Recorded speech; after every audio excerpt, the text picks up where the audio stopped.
Hello दोस्तों, tricks for all students में आप सभी का एक बार फिर से स्वागत है। दोस्तों, आज की इस वीडियो में हम हिंदी भाषा, संप्रेषण और संचार का आपका एक चैप्टर है सर्वेक्षण आधारित प्रतिवेदन तैयार करना, संभावित विषय। तो आज की इस वीडियो में हम आपके इस चैप्टर को पूरी तरह सिलेबस के अकॉर्डिंग सारी बातें कवर करेंगे। बस आप वीडियो पूरा देखना, सारी चीज़ें आपको समझ में आ जाएंगी। आगे बढ़ने से पहले मैं आपको थोड़ा सा बताऊँ तो ये जो चैप्टर है इसमें आपको दो बातें मुख्य रूप से समझनी है। पहला है कि प्रतिवेदन क्या होते हैं, प्रतिवेदन के क्या प्रकार हैं, प्रतिवेदन की क्या विशेषताएँ हैं, और भी कई सारी बातें आपको प्रतिवेदन के बारे में पढ़नी है। ठीक है, प्रतिवेदन कैसे तैयार किया जाता है, इसके साथ ही आपको कुछ यहाँ पे विषय हैं जैसे कि कोरोना और मानसिक स्वास्थ्य, क्रिप्टो जागरूकता अभियान और कूड़ा निस्तारण योजना। ये कुछ विषय हैं जिस पर रिपोर्ट तैयार की गई हैं, उसको आपको थोड़ा सा स्टडी करना है। सारी बातें होंगी, बस आप वीडियो देखते रहिए, सारी चीज़ें आपको समझ में आ जाएंगी। सबसे पहले बात कर लेते हैं यहाँ पर हम दोस्तों प्रतिवेदन के अर्थ और स्वरूप की। तो यहाँ पे थोड़ा रीड करके मैं आपको एक हिंट दूंगा, कुछ बातें समझाऊंगा रीड करके, उसके बाद आपको अच्छे से एक्सप्लेन करूंगा, सारी बातें आपको समझ में आ जाएंगी। प्रतिवेदन, प्रतिवेदन शब्द का प्रयोग अंग्रेजी में रिपोर्ट के लिए किया जाता है। नॉर्मली दोस्तों अगर आप प्रतिवेदन बोलेंगे या मैं आपको प्रतिवेदन बोलूँगा तो समझ में नहीं आएगा, ठीक है, लेकिन जब मैं आपको रिपोर्ट बोलूँगा तो आपको समझ में आ जाएगा। कई बार आपने सुना होगा ना, ये रिपोर्ट है, रिपोर्ट का शब्द आपको थोड़ा सा मतलब समझ में आता है। तो प्रतिवेदन को ही एक तरह से हिंदी में रिपोर्ट का ही एक तरह से आप अनुवाद कह सकते हैं, लेकिन हालांकि प्रतिवेदन का अर्थ थोड़ा सा व्यापक है रिपोर्ट से। ठीक है, एक तरह से वैसे ये रिपोर्ट ही है। प्रतिवेदन को विवरण, संवाद, सूचना, रपट, नाम आदि अन्य अर्थों में भी लिया जाता है, किंतु हिंदी में इसका प्रयोग सिर्फ प्रतिवेदन के अर्थ में ही नहीं किया जाता। उदाहरण के लिए पुलिस में लिखाई गई रपट, कोई महत्वपूर्ण समाचार सूचना, संवाददाताओं द्वारा समाचार पत्र, दूरदर्शन आदि में भेजी गई सूचना समाचार रिपोर्ट तो है, परंतु हम उन्हें प्रतिवेदन नहीं कहते। दोस्तों यहाँ पर कहने का मतलब यह है कि प्रतिवेदन को नॉर्मली हम रिपोर्ट के रूप में समझ सकते हैं, लेकिन फिर भी प्रतिवेदन का जो अर्थ है वो थोड़ा सा व्यापक है। जैसे कि प्रतिवेदन को एक विवरण के रूप में जाना जाता है, संवाद के रूप में जाना जाता है, सूचना के रूप में भी और रपट के रूप में भी जाना जाता है। ठीक है, प्रतिवेदन का एक अर्थ समझ लेते हैं हम, जैसे कि कोई विवरण है प्रतिवेदन का अर्थ, या कोई बातचीत हुई है तो उसे हम रिपोर्ट कह देते हैं या प्रतिवेदन नॉर्मली मान लेते हैं। लेकिन प्रतिवेदन का अर्थ थोड़ा सा इससे व्यापक है, इससे ऊपर है। ठीक है, जैसे कि नॉर्मली अगर हम बात करें तो पुलिस के द्वारा जो रिपोर्ट लिखी एफआईआर वगैरह हुई तो उसे हम रपट कह देते हैं, रिपोर्ट कह देते हैं। या कोई समाचार न्यूज़ है, कोई इन्फॉर्मेशन है तो, या समाचार पत्र में कोई सूचना वगैरह दी गई है, न्यूज़ चैनल में कोई सूचना वगैरह है तो उसे हम रिपोर्ट तो कह देते हैं। लेकिन ये रिपोर्ट तो है लेकिन प्रतिवेदन नहीं है, मतलब प्रतिवेदन का अर्थ थोड़ा सा व्यापक है। अब क्या अर्थ है प्रतिवेदन का शाब्दिक रूप से, तो आइए इसे हम समझ लेते हैं। अब हम डिक्शनरी के अकॉर्डिंग बात करते हैं। कोश का मतलब होता है डिक्शनरी। तो मानक हिंदी कोश मतलब एक जो मान्यता प्राप्त जो हिंदी डिक्शनरी है उसके अनुसार प्रतिवेदन का अर्थ है किसी कार्य, घटना, तथ्य, योजना आदि के संबंध में छानबीन, पूछताछ आदि करने के उपरांत तैयार किया गया विवरण। तो यहाँ पे बात आपको समझ में आई होगी। प्रतिवेदन क्या है? प्रतिवेदन है जब कोई घटना घटित होती है तो उसके बाद अच्छे से जब छानबीन वगैरह की जाए, पूछताछ वगैरह की जाए और उसके बाद जो तैयार किया जाता है विवरण, जो भी बातें तैयार की जाती हैं उसी को हम प्रतिवेदन कहते हैं, जो किसी बड़े अधिकारी के पास भी भेजा जाता है। हालांकि हर बार ज़रूरी नहीं कि वो किसी अधिकारी के पास भेजा जाए, लेकिन आपको इतना समझ में आ गया होगा। प्रतिवेदन क्या है? जब कोई घटना या कोई कार्य हो जाता है, कोई योजना वगैरह लागू की जाती है तो उसका क्या प्रभाव पड़ा, या जब उसकी छानबीन की जाती है, पूछताछ वगैरह की जाती है तो जो विवरण तैयार किया जाता है उसी को हम रिपोर्ट कहते हैं। दूसरी हम हिंदी कोश के अकॉर्डिंग बात करें, वृहत हिंदी कोश के अनुसार प्रतिवेदन का अर्थ है किसी घटना, कार्य, योजना आदि के संबंध में छानबीन, पूछताछ आदि करने के बाद तैयार किया गया वह विवरण, वो स्टेटमेंट जो किसी अधिकारी या सभा आदि के सामने प्रस्तुत करने हों। मतलब ये जो प्रतिवेदन में दोस्तों एक चीज़ ये भी शामिल है कि इसमें जो विवरण तैयार किए जाते हैं वो अधिकारियों के समक्ष पेश भी होते हैं। ठीक है, इनका काफ़ी ज़्यादा महत्व है। अब आई होप यहाँ तक आपको प्रतिवेदन का अर्थ स्पष्ट हो गया होगा। नहीं भी आया समझ में तो आगे और डिटेल में समझ में आएगा। तो आप बस हम आगे बढ़ रहे हैं। उक्त कोशगत अर्थों से प्रतिवेदन का आधा स्वरूप ही हमारे सम्मुख स्पष्ट होता है। वस्तुतः प्रतिवेदन में कार्य, घटना आदि के संबंध में छानबीन, पूछताछ, सर्वेक्षण, शोध आदि के बाद प्रस्तुत किए गए विवरण के साथ साथ उससे संबंधित सुझाव भी प्रस्तुत किए जाते हैं। देखिए दोस्तों, अभी जो हमने बात की नॉर्मली ऊपर, अभी हमने जो डिक्शनरी के अकॉर्डिंग बात की, तो उससे हमें नॉर्मल कुछ बातें ही समझ में आती हैं प्रतिवेदन के लिए। लेकिन प्रतिवेदन में एक चीज़ ये भी शामिल है कि प्रतिवेदन के अंतर्गत कार्य वगैरह का, जो भी घटना वगैरह हुई, जो भी कार्य वगैरह हुए हैं, उससे संबंधित छानबीन या सर्वेक्षण वगैरह किया जाता है। ठीक है, रिसर्च वगैरह की जाती है और फिर विवरण प्रस्तुत किया जाता है, स्टेटमेंट तैयार की जाती है, लेकिन साथ में ही सुझाव भी दिए जाते हैं। ठीक है, प्रतिवेदन के लिए हिंदी में आख्या, अभ्यावेदन और रिपोर्ट शब्द का प्रयोग भी किया जाता रहा है, परंतु राजभाषा हिंदी में अब प्रतिवेदन को ही मान्यता मिलती जा रही है। प्रतिवेदन शब्द का शाब्दिक अर्थ हुआ सामने से जानना, मतलब इसमें गहराई से विवरण दिया जाता है, जिससे कि जाना जाता है, अच्छे से जांच पड़ताल करके, किसी मुद्दे की जांच पड़ताल करके विवरण तैयार किए जाते हैं। आई होप यहाँ तक आपको प्रतिवेदन का अर्थ स्पष्ट हो गया होगा। नहीं भी हुआ तो मैं अलग से आपको समझा देता हूँ। देखो दोस्तों, प्रतिवेदन को आप एक रिपोर्ट की तरह नॉर्मली समझो। कोई भी घटना घटित होती है, उसके बाद आप जानते ही हो कि सरकार कहती है कि इसकी रिपोर्ट तैयार की जा रही है, उसके बाद रिपोर्ट आने के बाद ही हम कुछ चीज़ें करेंगे, छानबीन की जाती है, फिर उसके बाद रिपोर्ट तैयार की जाती है, रिपोर्ट में ही जो विवरण दिए जाते हैं उसी के आधार पर फिर डिसीजन वगैरह भी लिए जाते हैं। तो रिपोर्ट के कॉन्टेक्स्ट में आप काफ़ी हद तक प्रतिवेदन को समझ सकते हो, और हकीकत में भी जो रिपोर्ट है और जो प्रतिवेदन है उसमें कोई खास अंतर नहीं है। ठीक है, बस दिक्कत यहाँ पर हो जाती है कि रिपोर्ट को ना हम कई छोटे छोटे अर्थों में भी प्रयोग कर लेते हैं। लाइक कहीं पर किसी ने कंप्लेंट कर दी तो वो बोल देगा कि यार मैंने रपट लिखवा दी है। ठीक है, तो हमने रिपोर्ट को मान लिया एफआईआर।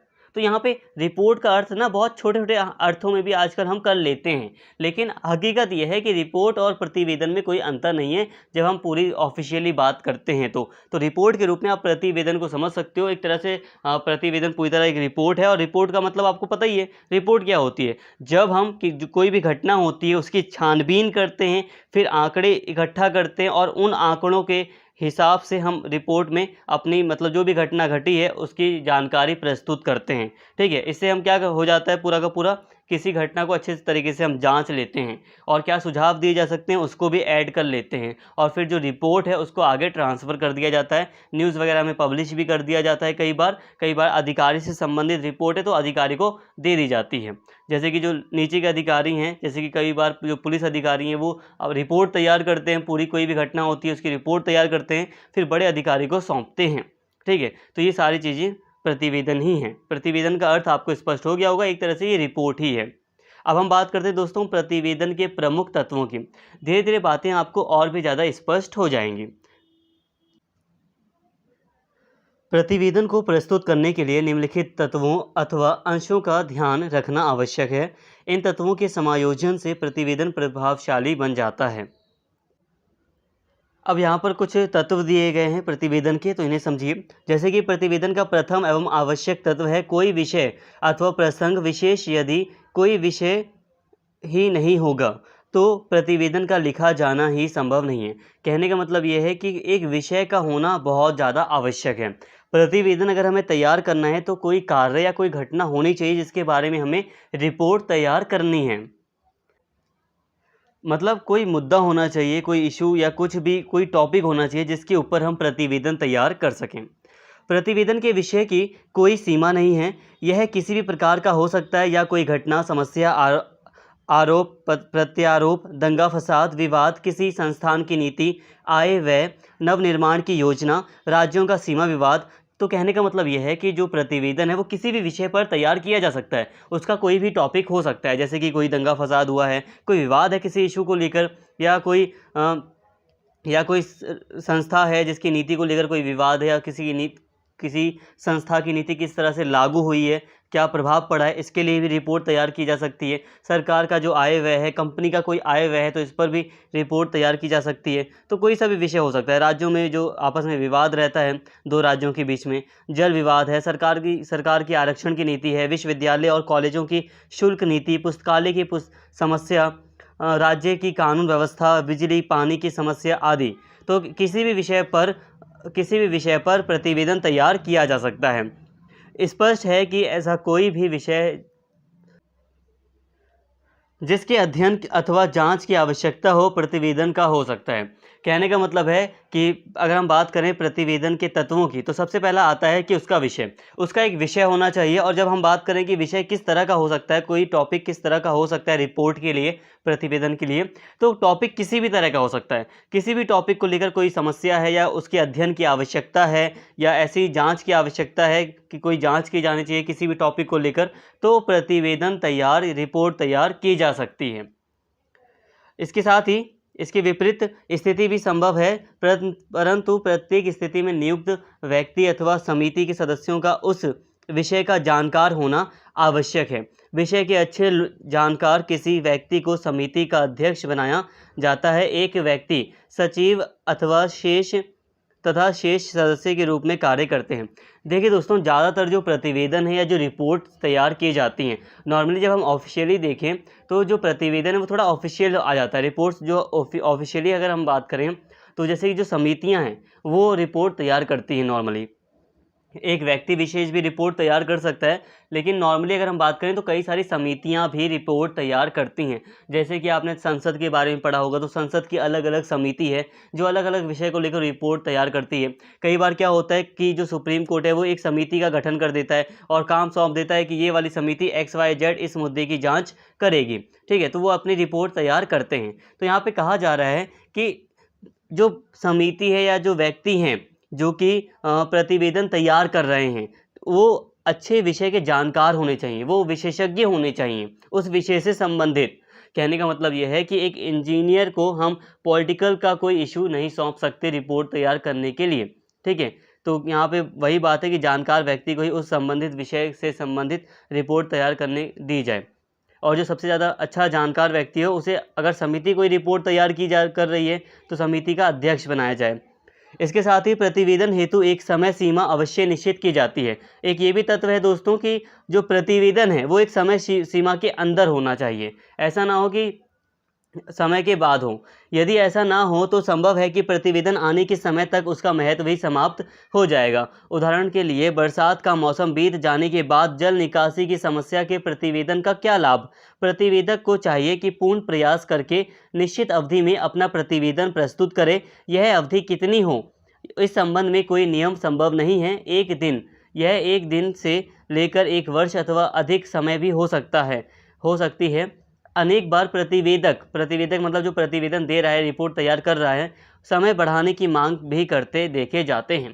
कहने का मतलब दोस्तों ये है कि जो भी प्रतिवेदन है वो एक समय सीमा के अंदर होना चाहिए। मतलब यह है कि कोई घटना हुई है, ठीक है, अब उस घटना के 4 साल बाद अगर कोई रिपोर्ट आए तो उसका क्या महत्व रह जाएगा। यहाँ पर कहने का मतलब है, एग्जाम्पल आप समझ सकते हैं, जैसे कि बरसात का जो मौसम है, आज भी आप देख सकते हैं बरसात का मौसम चल रहा है और ऐसे टाइम पर हम देख रहे हैं कि जो बरसात है उसके कारण कई सारी चीज़ें नुकसान हो रहा है, बहुत सारा नुकसान देखा जा रहा है, ठीक है। बाढ़ जैसी समस्या बनी हुई है, कई सारे जो मकान हैं, कई सारे लोगों को अपने मकान भी छोड़ने पड़े हैं बाढ़ या जो पानी का जो स्तर है उसके बढ़ने के कारण, ठीक है। बारिश के कारण बहुत सारा जो इन्वायरमेंट है उसको नुकसान हुआ है, बहुत सारे लोगों को नुकसान हुआ है, कई तरह की तबाही देखी गई है। अब ये जो रिपोर्ट है, अगर ये वाली रिपोर्ट कई समय बाद आती है तो इसका क्या महत्व रह जाएगा। तो हम कोई सॉल्यूशन भी सही से नहीं निकाल पाएंगे। अभी जल्द से जल्द अगर रिपोर्ट तैयार कर दी जाती है और सॉल्यूशन बता दी जाते हैं तो हम कुछ अच्छा कर सकते हैं। या फिर कोई भी चीज़ है तो रिपोर्ट जब तैयार की जाती है उसका सॉल्यूशन भी बताया जाता है, तो रिपोर्ट ऐसे तैयार की जाए कि वो एक समय उसका महत्व भी बना रहे। तो ऐसे समय तक रिपोर्ट तैयार हो जानी चाहिए जब तक उसका महत्व बना रहे। ऐसा ना हो कि महत्व ही उसका ख़त्म हो जाए और रिपोर्ट बहुत लेट तैयार की जाए।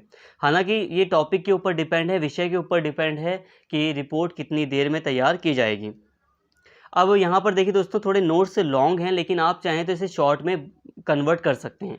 जैसे कि जब मैं समझाता हूँ आपको एक एक चीज़ तो आप इसे शॉर्ट में कन्वर्ट कर सकते हैं। जैसे कि स्टार्टिंग में मैंने आपको बताया कि ये जो प्रतिवेदन है इसके जो प्रमुख तत्व हैं, एक तत्व इसका ये है कि इसका एक विषय है, तो आप शॉर्ट में लिख सकते हैं कि प्रतिवेदन का एक तत्व विषय है। इसके साथ ही आप और शॉर्ट में लिख सकते हैं कि एक प्रतिवेदन का एक विषय ये है कि जो व्यक्ति होंगे वो विषय का जानकार होना चाहिए।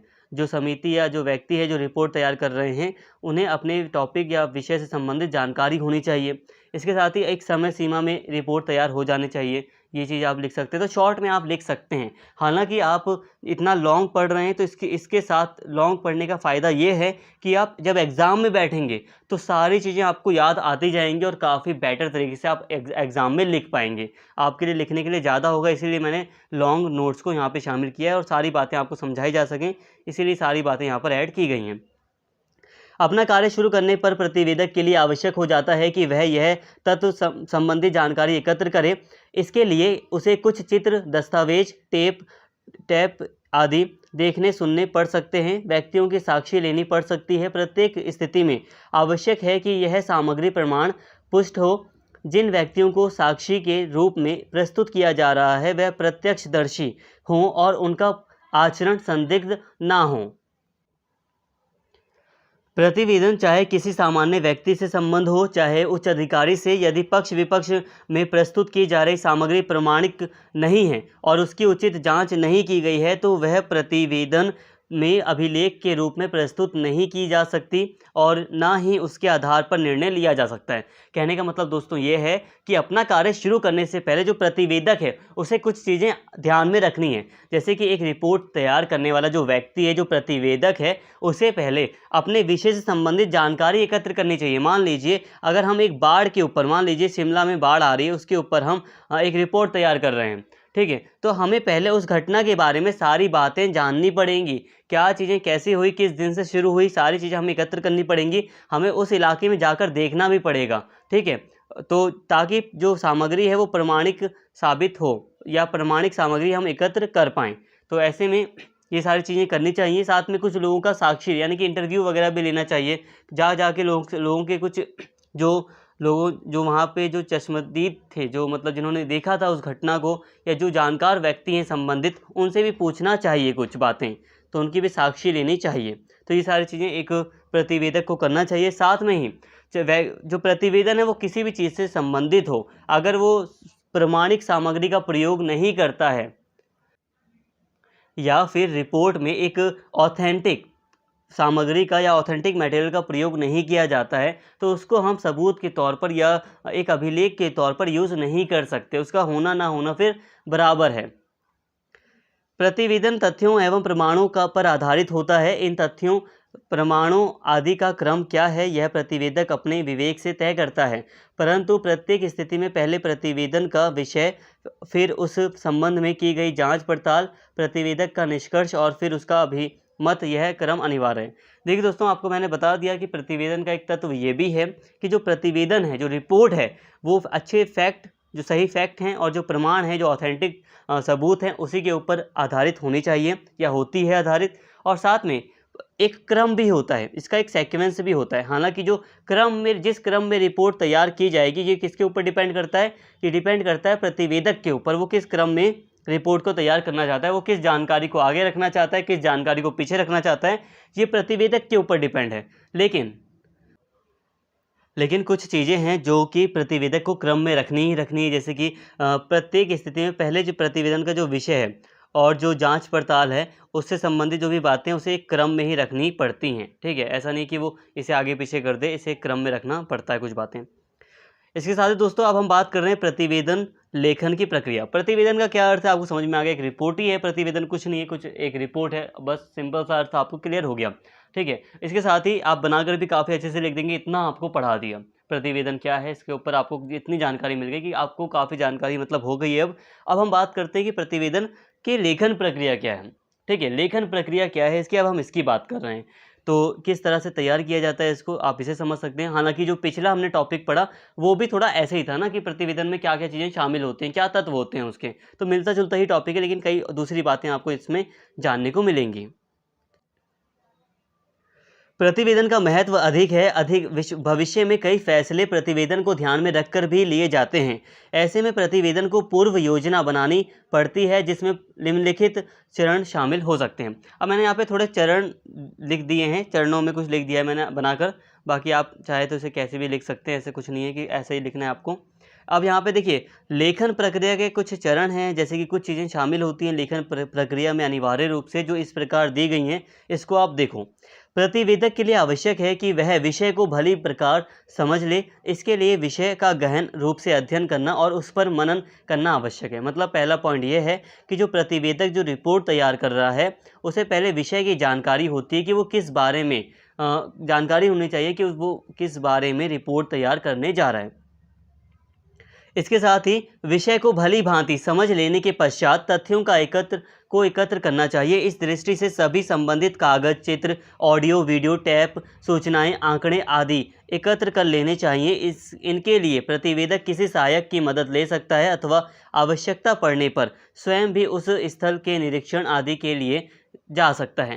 कहने का मतलब है पहले व्यक्ति ने विषय को देख लिया कि आखिर किस विषय पर मैं रिपोर्ट तैयार कर रहा हूँ। इसके बाद व्यक्ति को उस विषय से संबंधित आंकड़े इकट्ठे करने चाहिए। उस टॉपिक से संबंधित जो भी मतलब सूचनाएं हैं, जो जानकारी अवेलेबल है, पहले उसे एकत्र करना चाहिए उसको, ताकि वो सारी चीज़ें अच्छे से समझ सकें। इसके साथ ही वो अगर चाहे तो किसी सहायक की भी हेल्प ले सकता है। इसके अलावा अगर ज़रूरत पड़े तो उसे उस इलाके का, जहाँ पर कोई घटना हुई है, तो उसका निरीक्षण भी करना चाहिए। तथ्यों को एकत्र करने के क्रम में ही प्रतिवेदक को ऐसे व्यक्तियों की सूची बना लेनी चाहिए। यहाँ पे ये चीज़ें क्रम वाइज चल रही हैं, तो प्रयास ऐसा कोशिश ना करें कि इनको आप आगे पीछे करें। कोशिश करें कि इसी क्रम में आप लिखें सारी बातें। अगर एक दो चीज़ें आगे पीछे हो जाए तो कोई दिक्कत नहीं होगी एग्ज़ाम में, लेकिन कोशिश करें कि जैसे मैंने 1 2 3 4 करके लिखा है ना, ऐसे क्रम वाइज आप लिखें। तथ्यों को एकत्र करने के क्रम में ही प्रतिवेदक को ऐसे व्यक्तियों की सूची भी बना लेनी चाहिए जो इस कार्य में प्रत्यक्ष या अप्रत्यक्ष, परोक्ष मतलब होता है अप्रत्यक्ष रूप से, इनडायरेक्ट रूप से उसकी मदद कर सकते हैं। जो व्यक्ति प्रत्यक्षदर्शी हों अथवा विषय पर कुछ प्रकाश डाल सकें, उनकी साक्षी लेने का भी कार्य भी इस चरण में शामिल है। कहने का मतलब दोस्तों ये है कि अब व्यक्ति को प्रत्यक्ष या अप्रत्यक्ष रूप से उन व्यक्तियों की मदद लेनी चाहिए जो उसकी हेल्प कर सकते हैं। ठीक है, व्यक्ति को, प्रतिवेदक को, जो रिपोर्ट तैयार करने जा रहा है व्यक्ति, तैयार करने वाला जो व्यक्ति है, उसे उन व्यक्तियों की हेल्प भी लेने का प्रयास करना चाहिए जो उसकी मदद कर सकते हैं।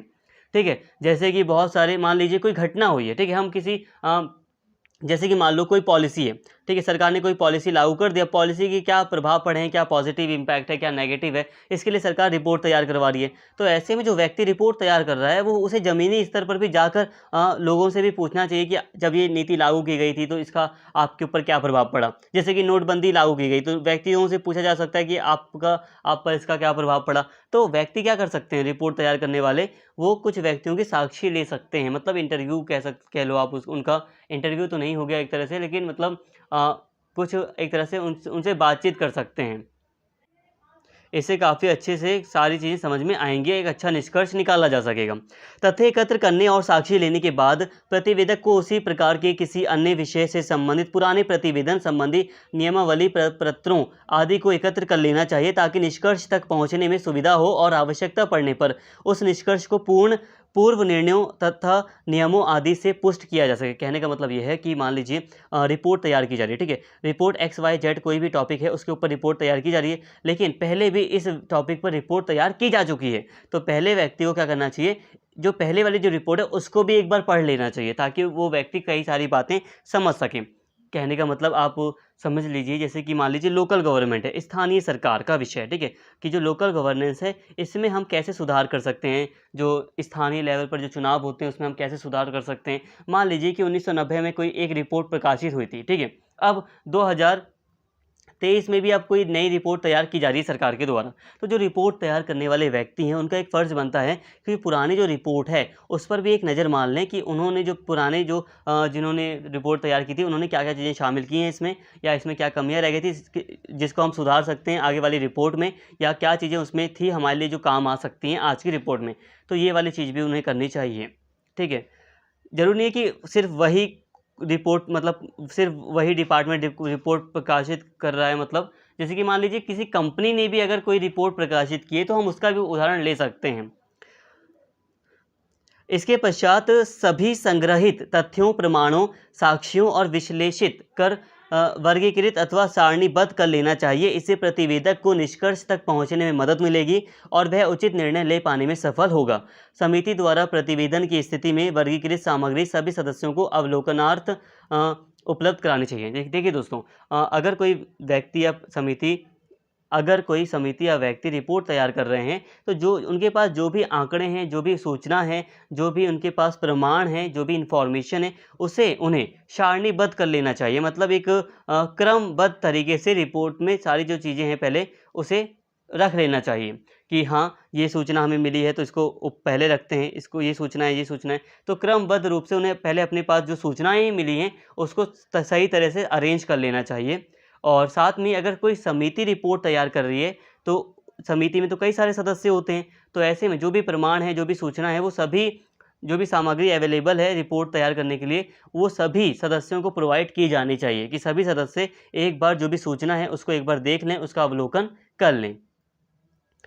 इसके साथ ही फिर परस्पर विचार विमर्श करने के बाद सर्वसम्मति अथवा बहुमत के आधार पर लिए गए निर्णय को लिपिबद्ध किया जाए। यदि कोई सदस्य उस निर्णय से सहमत नहीं है तो उनका मत भी अंत में देना चाहिए। निष्कर्ष अथवा निर्णय के बाद प्रतिवेदक को चाहिए कि वह उस संबंध में अपने सुझाव भी दे। कहने का मतलब यह है कि अब देखिए, सभी ने जांच पड़ताल कर ली कि क्या सूचना हमारे पास है, सूचना वगैरह की जांच पड़ताल हो गई, उसके बाद सारणीबद्ध वगैरह कर लिया, लिपिबद्ध किया जाना चाहिए। मतलब अब रिपोर्ट लिखना चाहिए पूरी तरह, ठीक है, क्या रिपोर्ट किस डिसीजन पर पहुंची है, क्या निर्णय निकल रहा है, तो ये सारी चीज़ें अब करनी चाहिए। रिपोर्ट पूरी तरह तैयार होनी चाहिए। अब यहाँ पर निष्कर्ष निकालने का प्रयास करना चाहिए ऐसे ये इस वाले चरण में। साथ में ही कुछ हो सकता है, मान लीजिए 5 व्यक्तियों की समिति रिपोर्ट तैयार कर रही है, तो समिति अगर रिपोर्ट तैयार कर रही है तो हो सकता है कि 4-5 में से एक व्यक्ति किसी निष्कर्ष से सहमत ना हो। तो जो व्यक्ति निष्कर्ष से सहमत नहीं है, उसका जो भी विषय है, जो भी वो बोल रहा है, उसको भी रिपोर्ट में शामिल किया जाए कि XYZ व्यक्ति इस विचार से सहमत नहीं है, इनका मानना है कि ऐसा ऐसा होना चाहिए, लेकिन फिर भी अधिकतर मेंबर्स मानते हैं कि ये चीज़ ऐसी होनी चाहिए। तो ऐसी भी बातें शामिल होनी चाहिए। समिति द्वारा प्रतिवेदन की स्थिति में इस प्रतिवेदन का प्रारूप सभी सदस्यों में वितरित किया जाए और आवश्यकता अनुसार संशोधन के पश्चात टंकित करा लिया जाए। इस संबंध में आवश्यकता अनुसार गोपनीयता का ध्यान रखते हुए प्रतिवेदक अथवा समिति के किसी सदस्य को स्वयं भी टंकन का दायित्व निभाना पड़ सकता है। प्रतिवेदन टंकित या मुद्रित होने के बाद प्रतिवेदक अथवा प्रतिवेदन समिति के अध्यक्ष, सचिव तथा अन्य सदस्यों के हस्ताक्षर की तिथि दी जाए और प्रतिवेदन संबंधित अधिकारी को सौंपा जाए। कहने का मतलब दोस्तों यह है कि अब देखो, जब समिति रिपोर्ट तैयार कर लेती तो वो ऐसा होता है ना कि एक फ्रेम तैयार कर लिया जाता है। फ्रेम मतलब हमने रफली नॉर्मली तैयार कर ली, हमने नॉर्मली जो चीज़ें हमें करनी थी रफली हमने अच्छे से तैयार कर ली, ठीक है। कागजों में मान लो हमने लिख लिया है या हमने कंप्यूटर पर सारी रिपोर्ट तैयार कर ली है। अब उसको हम एक अच्छे से प्रिंट फॉर्म में, जो भी चीज़ें अगर उसमें हैं, कुछ कमियां वगैरह हैं, उन सभी को दूर करते हुए उसको हमें प्रिंट करना है पूरी तरह। डिजिटली भी आप उसे रखना है, डिजिटली भी तो एक रिपोर्ट के रूप में अगर डिजिटली भी रख रहे हो तो उसमें संशोधन करने के बाद उसे पूरी तरह आप डिजिटली सही से प्रिपेयर करके रख दो और फिर उसको मुद्रित भी करा लो, प्रिंट भी करा लो, ठीक है। अच्छी तरह से प्रिंट करा लो। और ये जो प्रिंट किया जाता है रिपोर्ट वगैरह, ये थोड़ा गोपनीयता भी होती है इसमें, तो इन सभी चीज़ों का ध्यान रखा जाना चाहिए। कई बार ये जो प्रिंटिंग वगैरह होती है वो थोड़ी सीक्रेटली होती है और कब रिपोर्ट को उजागर करना है, कब अधिकारी को सौंपना है, ये सारी चीज़ें तय कर ली जाती हैं। और हस्ताक्षर वगैरह भी, अगर समिति रिपोर्ट तैयार कर रही है तो हस्ताक्षर वगैरह भी अच्छे से तैयार मतलब लिए जाते हैं रिपोर्ट पर।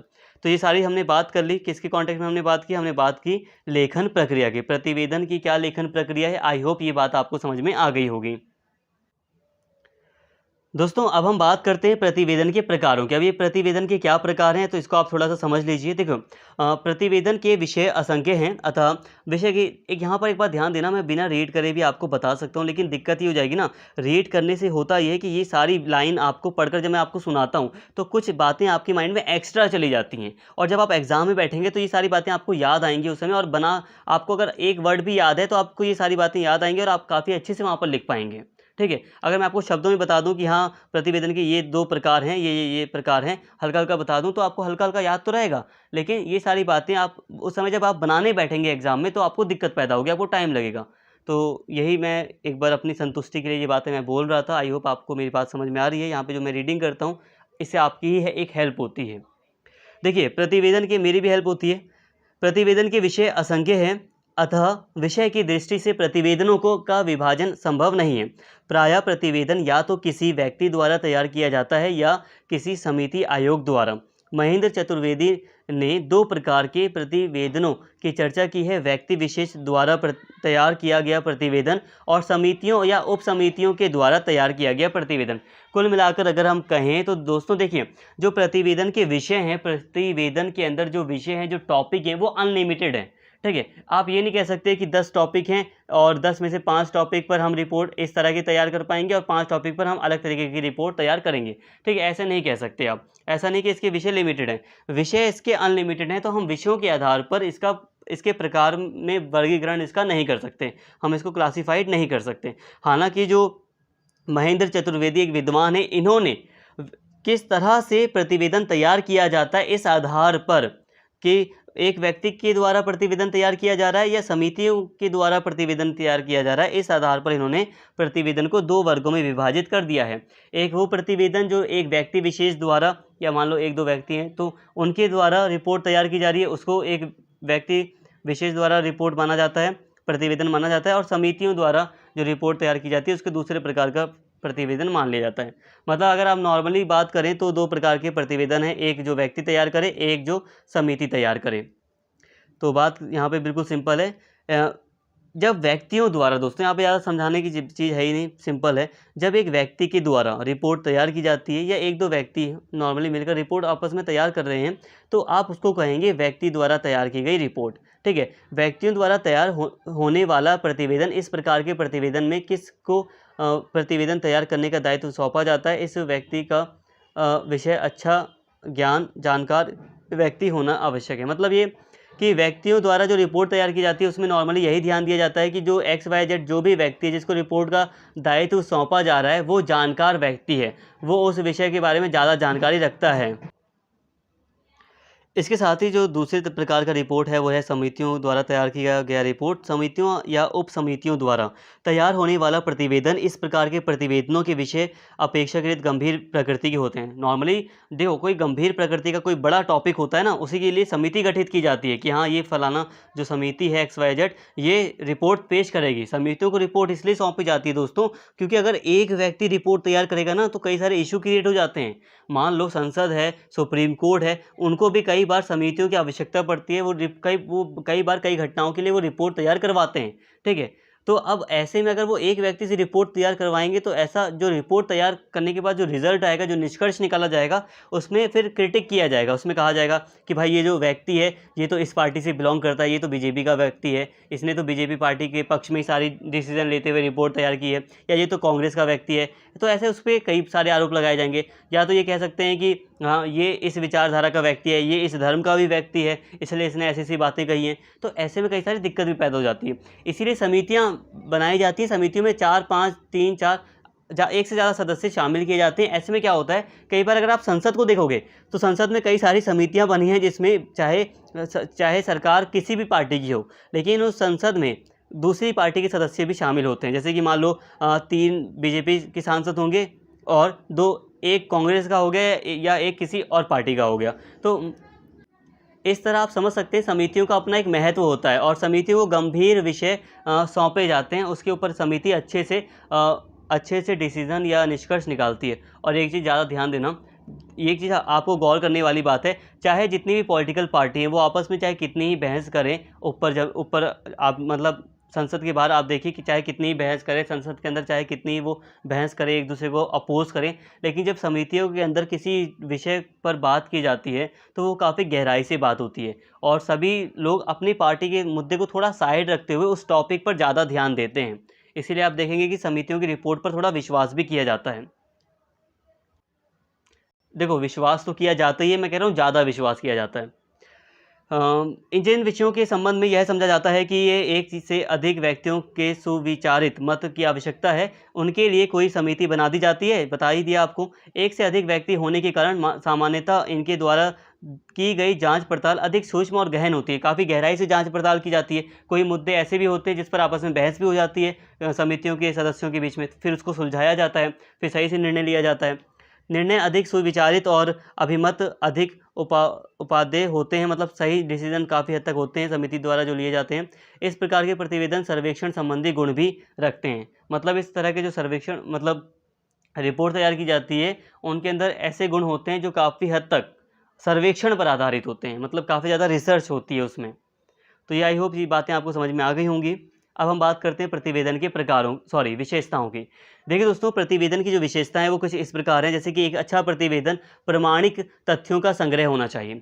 एक अच्छा प्रतिवेदन वही होगा, एक अच्छी रिपोर्ट वही होगी, या एक प्रतिवेदन की विशेषता ये है कि जो प्रतिवेदन होता है उसमें जो आंकड़े, जो रिपोर्ट में जो जानकारियाँ एकत्रित की जाती हैं, जो लिखी होती हैं, वो प्रमाणिक होती हैं, वो ऑथेंटिक होती हैं। ऐसा नहीं कि कहीं से भी हमने कुछ भी जानकारी लिख दी, अपने मन से कुछ चीज़ें ऐड कर दी, तो ऐसा नहीं होता।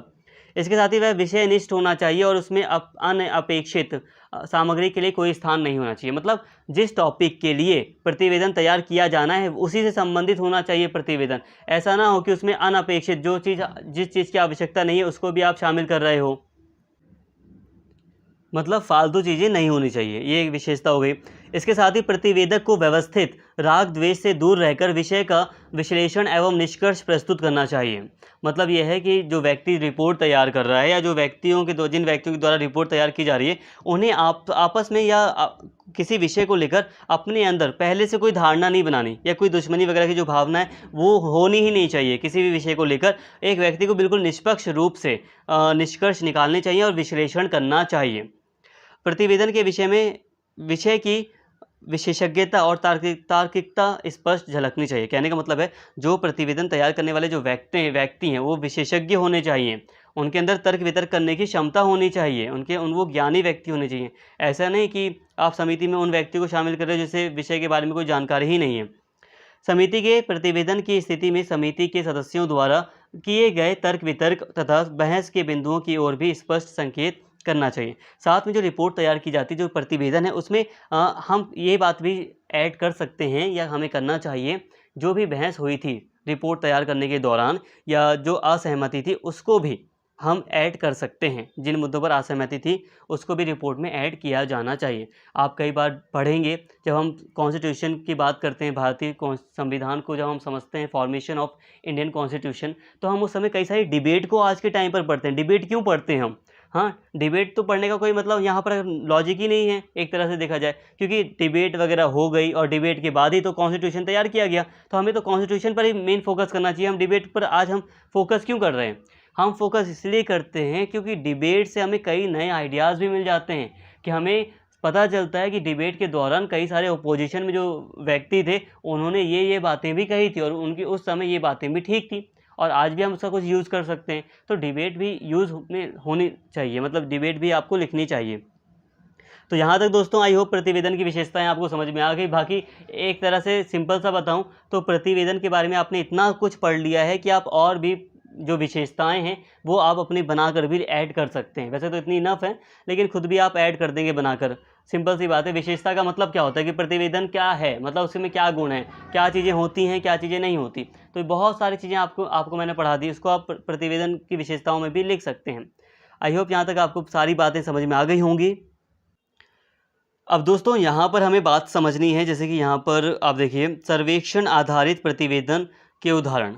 अब कुछ सर्वेक्षण आधारित प्रतिवेदन है। सर्वेक्षण आधारित प्रतिवेदन का मतलब है कि जो रिपोर्ट तैयार की गई है वो काफ़ी ज़्यादा, मतलब थोड़ा रिसर्च वगैरह काफ़ी ज़्यादा हुआ है यहाँ पर, ठीक है। सर्वेक्षण किया गया है, पूरा सर्वे हुआ है यहाँ पर, तो उसके आधार पर रिपोर्ट तैयार की गई है। सर्वे के आधार पर किया गया है ये रिपोर्ट। कई बार कोई घटना होती है तो उस घटना से ही हम जुड़े रहते हैं, मेन घटना पर ही फोकस करते हैं। लेकिन सर्वेक्षण में क्या है, अलग अलग बहुत सारे लोगों से रिव्यूज़ लिए जाते हैं, बहुत सारे लोगों को ऐड किया जाता है सर्वेक्षण में, ठीक है, सर्वे में। तो ये सर्वेक्षण आधारित कुछ रिपोर्ट के उदाहरण यहाँ पर दिए गए हैं। इनको मैं नॉर्मली आपको समझा देता हूँ, सारी जानकारी आपको नॉर्मली है हल्की हल्की। देखिए यहाँ पे सारी बातें मैंने ऐड की हैं, लेकिन मैं यहाँ पे पूरा रीड नहीं करूँगा, बस आपको नॉर्मली बातें समझा दूंगा। बाकी हाँ, रिपोर्ट चाहें अगर आप तो SOL की रीडिंग में आपको पूरी रिपोर्ट मिल जाएगी, अदरवाइज़ आप स्क्रीनशॉट भी ले सकते हैं यहाँ पर। अब आगे बढ़ रहे हैं यहाँ पे, पहले आपको मैं रिपोर्ट समझाता हूँ, उसके बाद ये सारी बातें करूँगा। देखिए दोस्तों, कोरोना और मानसिक स्वास्थ्य एक रिपोर्ट। अब एक रिपोर्ट प्रकाशित हुई थी 20 फरवरी 2023 को। कोरोना और मानसिक स्वास्थ्य एक रिपोर्ट। कहने का मतलब यह है कि ये जो रिपोर्ट थी वो सिंपल सा यही है कि कोरोना महामारी के दौरान किस तरह से मानसिक स्वास्थ्य पर इसका असर हुआ था, इससे संबंधित ये रिपोर्ट है। ऐसा पूरे विश्व में है कि जो महामारी है इसके कारण जो मनोविज्ञान है इस पर बहुत ज़्यादा प्रभाव पड़ा है, मतलब लोगों की मानसिक स्थिति और भी ज़्यादा नाजुक हुई है। वैसे ही आज हम देख रहे हैं जो डेली लाइफ है हमारी वो काफ़ी ज़्यादा ऐसी हो गई है जिसमें हमें कई सारी मानसिक दिक्कतें पैदा हो जाती हैं हमारे दिमाग के लिए। हमारी काफ़ी बिजी लाइफ हो चुकी है, हम पहले की तरह काफ़ी ज़्यादा फ्री नहीं रहते अब, ठीक है। हम अपनी लाइफ में सक्सेस पाने के लिए इतना संघर्ष कर रहे हैं आज के टाइम पर, तो उसके कारण हमें कई सारी परेशानियां भी होती हैं, मानसिक हमें अवसाद होता है, कई सारी दिक्कतों का सामना करना पड़ता है। तो कई तरह के मानसिक स्वास्थ्य से संबंधित इशू हमें रहते हैं। तो आज के टाइम पर हम ये देख रहे हैं बहुत ज़्यादा है, और ऐसे में जो कोविड-19 आया तो इसके कारण इसमें और भी ज़्यादा बढ़ोतरी देखने को मिली। और उसी से संबंधित ये रिपोर्ट है जिसमें कहा गया है कि जो रिपोर्ट तैयार की गई थी उसमें ये पाया गया कि 90% देशों में मानसिक स्वास्थ्य सेवाओं को बाधित किया है। कोविड-19 की जो महामारी थी इसने और भी ज़्यादा जो सेवाएं, मानसिक जो स्वास्थ्य सेवाएं दी भी जाती थी लोगों को, उसमें इन्होंने बाधा पहुंचाई है। बाधा का मतलब यह है कि जो मानसिक रूप से लोग स्वस्थ हो रहे थे या मानसिक रूप से लोग एक तरह से स्वस्थ थे या कई तरह की जो टेक्निक थे वो सीख रहे थे, तो उसमें बाधा भी पहुंचाई है और भी ज़्यादा दिक्कतें लोगों को हुई हैं। इसमें नॉर्मली हर वर्ग के व्यक्ति ही शामिल हैं मानसिक चिंताओं में। अब अनुमान क्या है, तो यहाँ पे अनुमान थोड़ा सा पढ़ के मैं बताता हूँ। के लांसेंट के अनुसार महामारी के वैश्विक स्वास्थ्य पर पड़े प्रभाव की वजह से अवसाद संबंधी मामलों में 28% की वृद्धि हुई है। अब देखिए जो महामारी थी इससे स्वास्थ्य संबंधी जो प्रभाव पड़े हैं उसमें ये प्रभाव पड़ा है, अवसाद संबंधी जो मामले हैं उसमें 28% की वृद्धि होगी। अगर आपने इसका स्क्रीनशॉट नहीं लिया तो इसका स्क्रीनशॉट ले लेना आप।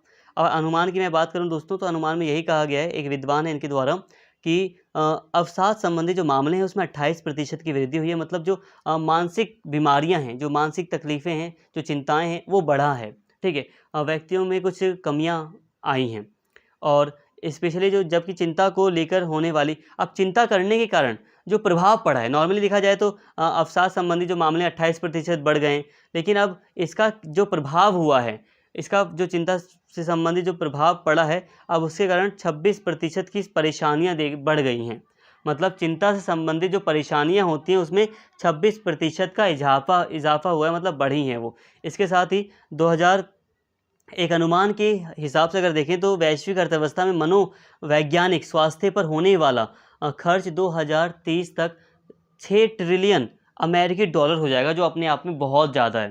तो देखिए दोस्तों, यहाँ पे कहा जा रहा है कि धीरे धीरे हम देख रहे हैं कि 2030 तक अगर हम देखें इसी स्पीड से अगर सारी चीज़ें चलती रहें तो जो मनोविज्ञान है इसमें जो खर्चा है वो बहुत ज़्यादा बढ़ जाएगा, क्योंकि आज हम देख रहे हैं कि मानसिक तकलीफ़ें काफ़ी ज़्यादा लोगों की बढ़ गई हैं।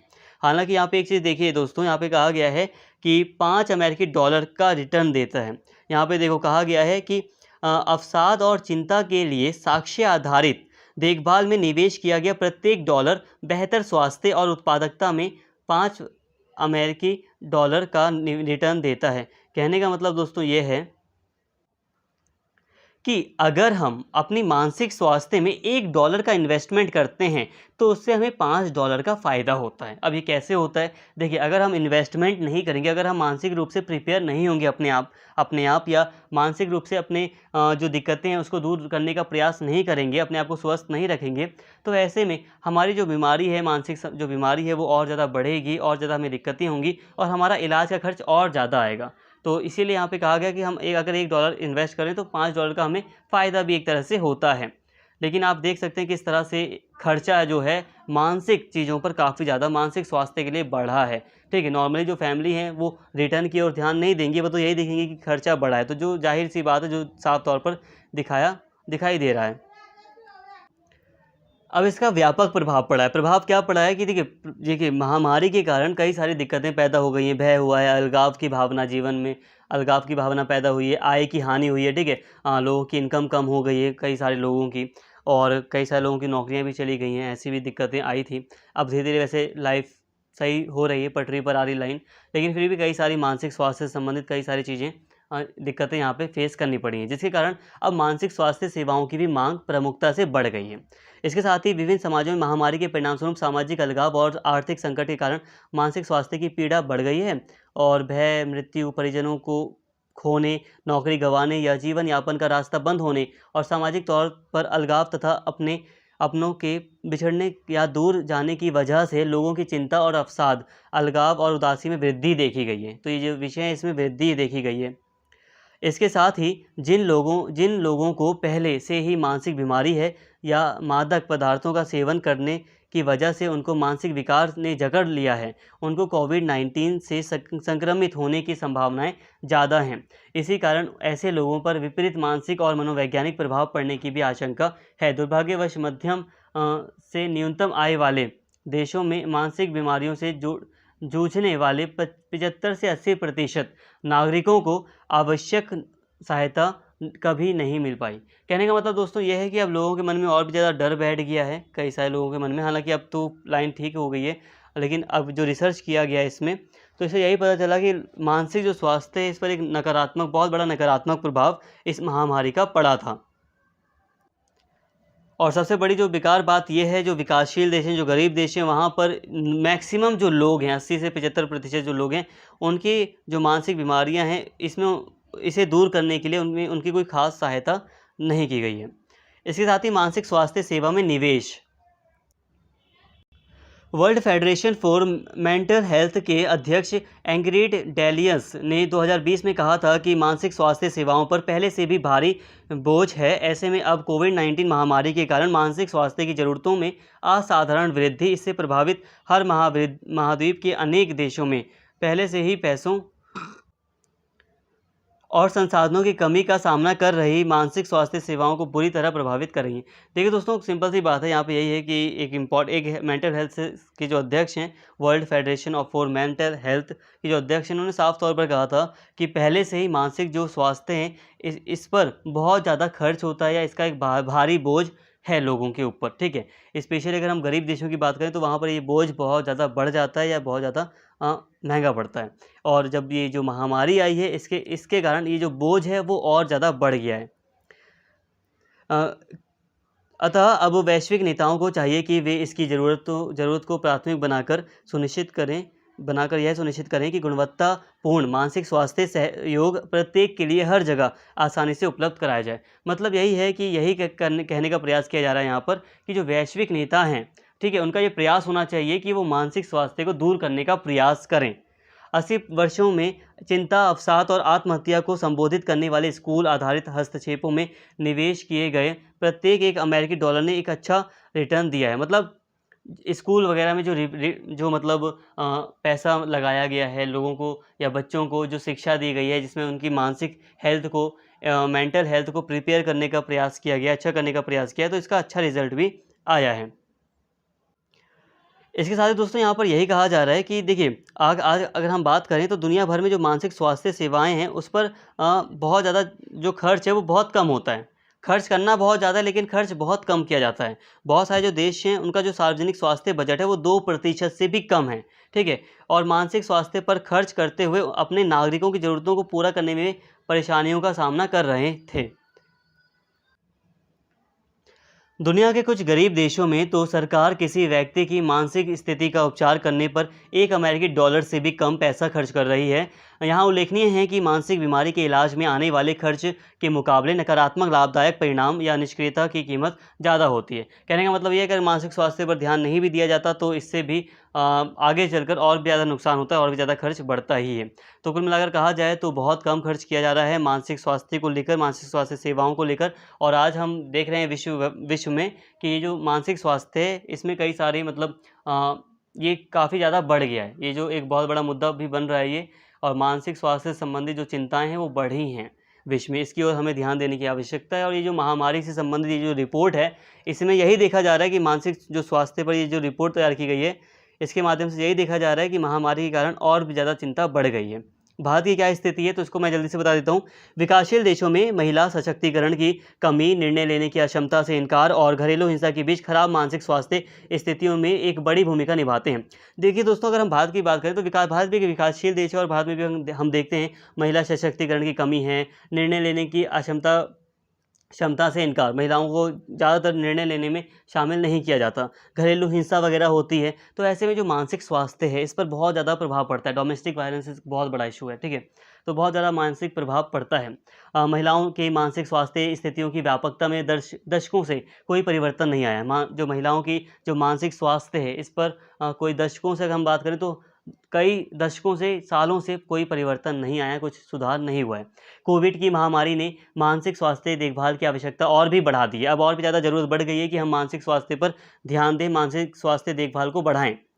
महामारी के बीच चिंता की व्यापकता काफ़ी बढ़ गई है। मध्यम आय वाले देशों को कोविड-19 महामारी ने अनेक कारणों की वजह से विशेष रूप से प्रभावित किया है। तो जो गरीब देश हैं, विकासशील देश हैं, तो उन पर एक बहुत बड़ा प्रभाव पड़ा ही है। भारत की अर्थव्यवस्था पर भी इसका काफ़ी प्रभाव पड़ा है। ऐसा नहीं कि भारत में इससे विकास हुआ हो, तो बहुत ज़्यादा प्रभाव पड़ा है भारत की अर्थव्यवस्था के ऊपर भी। मानसिक स्वास्थ्य स्थितियों की व्यापकता में दशकों से कोई परिवर्तन नहीं हुआ है, लेकिन कोविड-19 की महामारी ने मानसिक स्वास्थ्य देखभाल की आवश्यकता को और बढ़ा दिया है। स्वास्थ्य बजट में मानसिक स्वास्थ्य के बजट के लिए रखी जाने वाली राशि में काफ़ी खामियां हैं। कुछ विकासशील देशों में महामारी के प्रति सरकार की प्रतिक्रिया में सुरक्षा को लेकर किए गए उपायों ने चिंता और अवसाद के स्तर को कम करने में महत्वपूर्ण भूमिका अदा की है। देखिए दोस्तों, सिंपल सी बात है, यहाँ पे यही कहा जा रहा है कि भारत की स्थिति भी अगर हम देखें तो कुछ खास ठीक नहीं है, और जो मेनली जो विकासशील देश हैं वहाँ पर स्थिति कुछ खास अच्छी नहीं है मानसिक स्वास्थ्य को लेकर। हालांकि कई सारे विकासशील देशों ने भी एक अच्छा रिस्पांस देते हुए कोविड-19 से निपटने का प्रयास किया है। और जैसे कि अगर हम भारत को ही देखें तो महामारी के टाइम पर जो प्रमुख नेता थे वो सामने भी आए थे और प्रमुख रूप से लोगों के साथ देने की भी बात कर रहे थे। कई सारे लोग सामने आए जिन्होंने कई तरह से दान दिया या कई तरह से भंडारे किए, खाना बाँटा, लोगों को प्रोवाइड किया। जो गरीब एरिया थे वहाँ पर भी खाना बाँटा गया।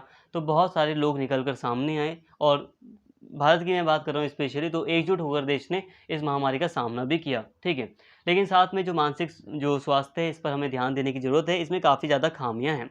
तो यहाँ तक दोस्तों हमने कई सारी बातें कर ली। अब हम बात कर रहे हैं इसी में आगे बढ़ने का रास्ता, मतलब इसमें क्या किस तरह से हम आगे बढ़ सकते हैं।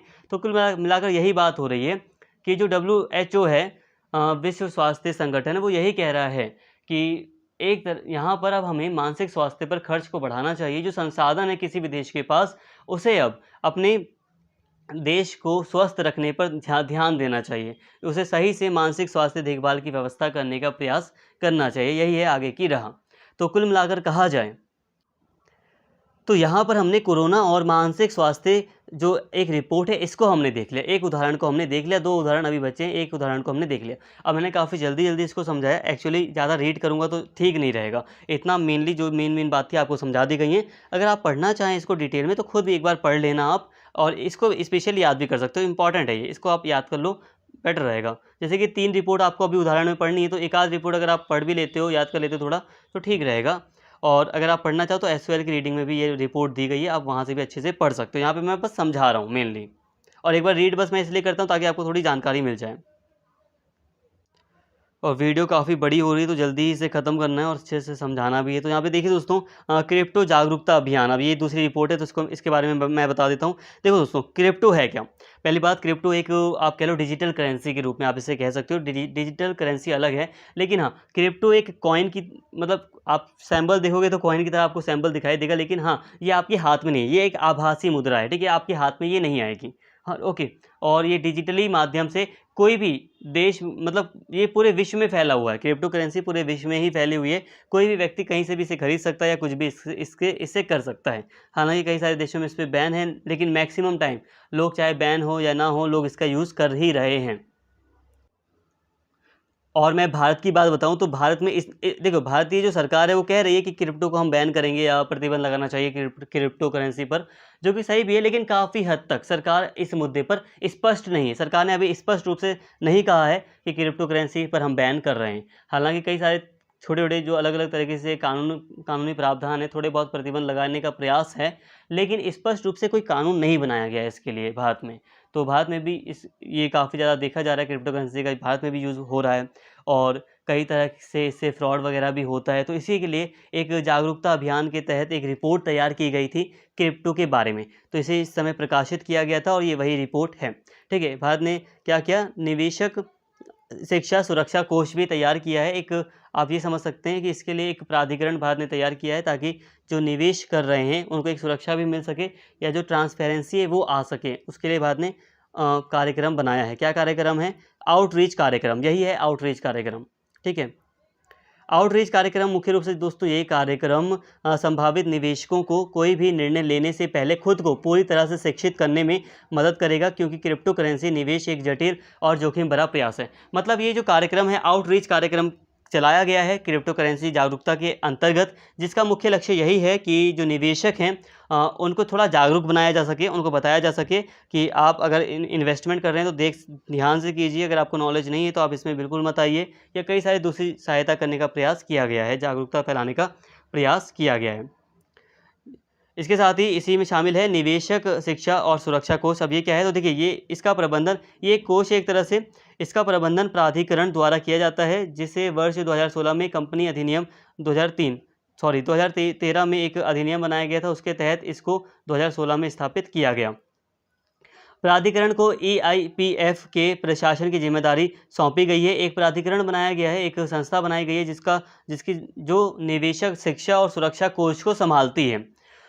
ठीक है, जो निवेशकों के बीच जागरूकता को बढ़ावा देने के लिए और सही दावेदारों को शेयरों, दावा रहित लाभांश, परिपक्व जमा और डिबेंचर आदि का रिफंड प्रतिदाय करता है। मतलब कुल मिलाकर ये देख रेख करता है कि जो भी लोग मतलब इन्वेस्टमेंट वगैरह कर रहे हैं तो वो सही से करें, उनको जागरूक बनाया जाए, और जो भी इन्वेस्टमेंट वगैरह होती है, जो भी लाभार्थी हैं वो परिपक्व रूप से, सही रूप से वहाँ पर मतलब करेंसी को खरीद सकें, या सही रूप से वो किसी फ्रॉड में ना फंसें। कहने का मतलब ये है, जो शेयर करता है, जो शेयर होल्डर्स वगैरह हैं, उन्हीं से मतलब कांटेक्ट हो। हालांकि यहाँ पे शेयर होल्डर्स शब्द यूज़ करना ठीक नहीं होगा, लेकिन बस समझाने के लिए मैंने यहाँ पे ये शब्द यूज़ किया है।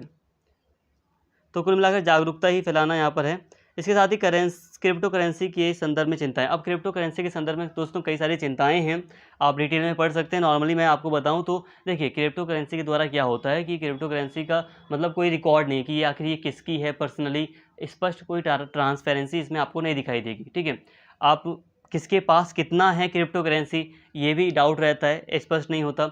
और ऐसे में ऑनलाइन माध्यम से ही कि क्रिप्टो करेंसी का लेन देन करके कई सारी चीज़ों का मतलब व्यापार किया जाता है। जैसे कि मादक पदार्थों की तस्करी, जो कई सारे मादक पदार्थ हैं उनकी तस्करी होती है। अब पहले क्या होता था, कैश वगैरह में होता था। ठीक है, अब कैश में ना होकर अगर क्रिप्टो करेंसी में होता है तो इससे सरकार को पता लगाना थोड़ा मुश्किल हो जाएगा। देखिए, कई बार क्या होता है ना, सरकार देख लेती है कि यहाँ से इतना पैसा निकाला गया और यहाँ पे डाला गया, तो सरकार सोचती है कि यहाँ पे कुछ डाउट है, तो जहाँ वहाँ पे रिसर्च की जाती है, जांच की जाती है।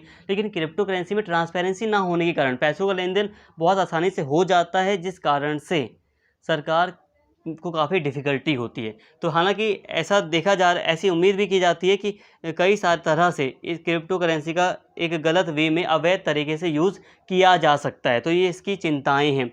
जैसे कि GST ना देने के लिए भी इसका यूज़ किया जा सकता है, या मनी लॉन्ड्रिंग, विदेशी मुद्रा कानून का उल्लंघन करने के लिए भी इसका यूज़ किया जा सकता है। और इसकी जाँच भी हो रही है कि किस तरह से इसे किया जाता रहा है, या किस तरह से किया जा सकता है, या किस तरह से इसमें सुधार हम कर सकते हैं। इसके साथ ही दोस्तों अगर मैं बात करूं तो देखिए, सरकार का मानना है कि क्रिप्टो करेंसी को प्रतिबंधित किया जाना चाहिए। सरकार का ऐसा मानना है, लेकिन अभी कुछ समय पहले हम लोग ऐसे रिपोर्ट वगैरह भी देख रहे हैं जिसमें सरकार अलाउ भी कर रही है। ठीक है, मतलब स्पष्ट रूप से सरकार इस पर कोई प्रतिबंध नहीं लगा रही है। और जहां तक मुझे उम्मीद है, या नॉर्मली उम्मीद की जा रही है कि सरकार नॉर्मली इस पर प्रतिबंध नहीं लगाएगी पूरी तरह, और कानून बनाकर इसे कानून के दायरे में लाने का प्रयास किया जाएगा। एक्चुअली में दोस्तों यहाँ पे ये बात है ना कि अगर सरकार इस पर प्रतिबंध लगा भी देती है, तब भी सरकार पूरी तरह इसके यूज़ पर रोक नहीं लगा पाएगी। काफ़ी मुश्किल हो जाएगा सरकार के लिए, क्योंकि कई बार ऐसा भी होता है ना कि किसी चीज़ को अगर आप जितना ही प्रतिबंधित करेंगे, लोग उसका यूज़ करेंगे ही करेंगे, आप उनको रोक नहीं पाएंगे। तो ऐसे में हमारे लिए ये मुश्किल हो जाएगा कि जो अवैध चीज़ें हैं, जो इल्लीगल चीज़ें हैं, हम उसका पता नहीं लगा पाएंगे। ठीक है, और लेकिन अगर हम कानून के दायरे में क्रिप्टो करेंसी को ले आते हैं तो इसका एक फ़ायदा ये भी है कि कानून के दायरे में लाने से होगा ये कि सारी चीज़ें कानून के अंदर में होगी। जब कानून के दायरे में रहकर सारी चीज़ें होंगी तो जांच भी की जा सकती है अच्छे से। तो इसीलिए रिजर्व बैंक ने भी कहा है कि इसके लिए कानून बनाए जाने चाहिए। जो भी चीज़ें हैं कुल मिलाकर कहा जाए तो स्पष्ट रूप से कानून के दायरे में इसको लाना चाहिए, या कानून तो अच्छे से बनाना ही चाहिए। जो इधर उधर की जो मतलब नीति है, जो अस्पष्ट जो नीति है, उससे परे इसके ऊपर एक सही नीति लानी चाहिए सरकार को। अब आगे की राह क्या हो सकती है इसके ऊपर मैं बात करूंगा, लेकिन उससे पहले दोस्तों यहाँ पे देखिए, आप अगर क्रिप्टो करेंसी के बारे में ज़्यादा जानना चाहते हैं या समझना आपको समझने में यहाँ पे दिक्कत हो रही है, तो आपसे मैं यही कहूँगा कि आपको ब्लॉकचेन के टॉपिक के बारे में आपको पढ़ना चाहिए। आप सर्च कर सकते हैं यूट्यूब पर, आपको ब्लॉकचेन का टॉपिक आराम से मिल जाएगा। इसके साथ ही क्रिप्टो करेंसी क्या होती है आप इसको भी समझ लीजिए। ये जो दो टॉपिक ही नॉर्मली 4-4, 5-5 मिनट की वीडियोज़ आपको अवेलेबल मिल ही जाएंगी, आप उन्हें देखिए, ज़्यादा बेटर तरीके से आपको समझ में आएगा। बाकी मनी लॉन्ड्रिंग शब्द का मतलब मैं बता देता हूँ। मनी को एक जगह से दूसरे का बार बार ट्रांसफ़र करना या फैलाना, जिससे कि सरकार को पता ना चल सके कि पैसा कहाँ आ रहा है, कहाँ जा रहा है। सरकार को गुमराह जो किया जाता है, इसी को हम कहते हैं मनी लॉन्ड्रिंग। तो ये भी फ्रॉड है। इसके साथ ही आगे की राह क्या है, तो आगे की राह यही है कि कानून वगैरह बनाकर इसको कानूनी दायरे में सही से लाया जाए, ताकि हम कानूनी दायरे में रहकर जितनी भी अवैध चीज़ें हो रही हैं उस पर रोक लगा सकें। तो यही इसकी आगे की राह सही से हो सकती है। स्पष्ट कानून लाने का यहाँ पे प्रयास किया जाना चाहिए। इसके बाद दोस्तों यहाँ पे ये तीसरा एक रिपोर्ट है, यहाँ पे कूड़ा निस्तारण योजना, एक तीसरी यहाँ पे रिपोर्ट है। अब कूड़ा निस्तारण योजना क्या है, तो देखिए दोस्तों, इसे नॉर्मली मैं हल्का सा समझा देता हूँ। यहाँ पे एक गांव का नाम है, जैसे कि यहाँ पे लिखा है सिटी ब्लॉक टांट गांव। मतलब ये एक नॉर्मली एक गांव, सिटी कह लो नॉर्मली इसे, कई बार सिटी को, गांव को भी सिटी में ही ऐड किया जाता है। जैसे कि नॉर्मली आपने कई सारे दिल्ली में देखा होगा, कई सारे शहर का नाम गांव से शुरू होता है, हालांकि आज के टाइम पर वो शहर हैं। खिड़की गांव का आपने नाम सुना होगा, या बहुत सारे गांव हैं। तो सिटी ब्लॉक टांट गांव एक गांव है, यहाँ पर एक गांव का नाम है ये। इसे आप एक शहर के रूप में समझ सकते हैं, एक जगह है, एक स्थान है। तो वहाँ पर किस तरह से कूड़े को मतलब डिस्पोज किया जा रहा है, किस तरह से वहाँ पे कूड़े का निस्तारण किया जा रहा है, इसके बारे में यहाँ पर सारी जानकारी दी गई है। ठीक है, किस तरह से योजनाओं के द्वारा कूड़ा का निस्तारण किया जा रहा है। जैसे कि यहाँ पर एक काम का डबल टेंडर, जैसे कि टेंडर वगैरह दिया गया है। कई बार यहाँ पे लिखा है कि जो सरकार है उनके बदलने के चलते टेंडर भी बदल गया। तो ऐसी भी चीज़ें हो गई कि सरकार अगर यहाँ पर अगर सरकार बदल गई थी एक बार, तो वहाँ पर टेंडर भी बदल दिया गया। जो कूड़ा निस्तारण का जो टेंडर था, उसको दूसरी सरकार आई तो दूसरे कंपनी को उसने टेंडर सौंप दिया। अब यहाँ पर देखिए, यहाँ पर जल्द होगा फिर से टेंडर। अभी सारी बातें मैं आपको समझाऊंगा, कन्फ्यूज़न है यहाँ पे आप लोगों को। तो यहाँ पे जल्द होगा टेंडर का मतलब ये है कि जो कर्मचारी वगैरह हैं, जो अध्यक्ष वगैरह हैं इलाके के, उन्होंने कहा है कि जल्द से जल्द जो भी टेंडर लिया गया है कूड़े को निस्तारण करने का, कूड़ा ख़त्म करने का, उसको पूरा किया जाएगा। टांट गाँव में कचरा के बीच में मिट्टी और प्लास्टिक को अलग किया जा रहा है। ठीक है, मिट्टी और प्लास्टिक को अलग किया जा रहा है, और जो प्लास्टिक है उसको कंपनी वगैरह को सौंप दिया जा रहा है ताकि वो रिसाइकल हो सके, और जो कचरा है उसको मिट्टी में दफना वगैरह कर उसको निस्तारित करने का प्रयास किया जा रहा है। और इसके लिए कुछ पैसे भी आवंटित किए गए हैं, जैसे कि 33 लाख की लागत से ये जो प्रोजेक्ट है वो शुरू हो रहा है, 33 लाख की लागत से। और यहाँ पे इस योजना में कूड़ा निस्तारण तो होगा ही, साथ ही कूड़े से खाद बनाने का भी प्रोजेक्ट लगाया जाएगा, जिससे आसपास के लोगों को खाद भी उपलब्ध होगी। ठीक है, ये सारी चीज़ें इसमें की जा रही हैं। अब कुछ कन्फ्यूज़न है आप लोगों की, मैं सॉल्व कर देता हूँ अभी उसे। लेकिन यहाँ पे ये जो ज़मीनी स्तर पर कुछ अधिकारी कह रहे हैं, ये जो योजना है, जो पूरी योजना तैयार की गई है कूड़ा निस्तारण की, इसको लागू भी किया जा रहा है या जल्द लागू किया जाएगा। अब सुझाव क्या है इसके लिए, तो सुझाव ये है कि कूड़े का प्रबंधन कारगर तरीके से हो, इसके लिए विदेशी कंपनियों की भी सहायता ली जाए, और भविष्य में कूड़ों की वृद्धि को देखते हुए नए लैंडफिल साइट, कई सारे जो क्षेत्र हैं उनको चिन्हित कर लिया जाए, ताकि आगे चलकर कोई दिक्कत ना हो। आधिकारिक पक्ष का कहना है कि जल्द से जल्द ये जो कूड़ा निस्तारण का कार्य है वो शुरू किया जा रहा है, और कॉलोनियों में कूड़ा उठाने के लिए गाड़ियाँ भेजी जा रही हैं। कूड़ा निस्तारण के लिए बवाना इलाके में नए लैंडफिल साइट का निर्माण कार्य प्रगति पर है। यहाँ कूड़े का रिसाइकिल किया जा रहा है और उनसे जैविक खाद तैयार करने की योजना शुरू हो गई है। इसके साथ ही यहाँ कूड़े से बिजली तैयार करने की योजना पर भी काम चल रहा है। इसके लिए चीन की एक कंपनी को भी समझौता किया गया, करार किया गया है। तो ये अधिकारी वगैरह जो हैं, वो ऑफिसर्स वगैरह हैं, वो ये सारी बातें कह रहे हैं। एक्चुअली दोस्तों यहाँ पे प्रॉब्लम ये है कि जो रिपोर्ट है इसमें मुझे एक बात समझ नहीं आई, ये जो टांड गाँव है वो है कहाँ पर, आखिर ये योजना किस बारे में है। एक्चुअली ये तो समझ में आ गया कि योजना किस बारे में है, लेकिन यहाँ पे बस दिक्कत ये हो गई कि टांड गाँव के हिसाब से दिक्कत हो गई कि ये एग्जैक्ट ये है कहाँ पर, इसके लोकेशन वगैरह को लेकर थोड़ी प्रॉब्लम मेरे सामने यहाँ पर क्रिएट हुई। इसी वजह से इस रिपोर्ट को समझने में मैं पूरी तरह मतलब इसे समझ नहीं पाया। ये सारी बातें अगर आप समझना चाहें तो आप ऐसे समझ सकते हैं कि एक टांड गांव है जहां पर एक परियोजना शुरू की गई है कूड़ा निस्तारण की, ठीक है। अब वो कूड़ा निस्तारण किस तरह से हो रहा है, निस्तारण का मतलब होता है कूड़े को ख़त्म करना, तो कूड़ा किस तरह से निस्तारित किया जा रहा है, किस तरह से ख़त्म किया जा रहा है, ये सारे जो भी बातें हैं, जो योजना वहाँ पर बनाई गई है, उसी को इस रिपोर्ट में शामिल किया गया है, ठीक है।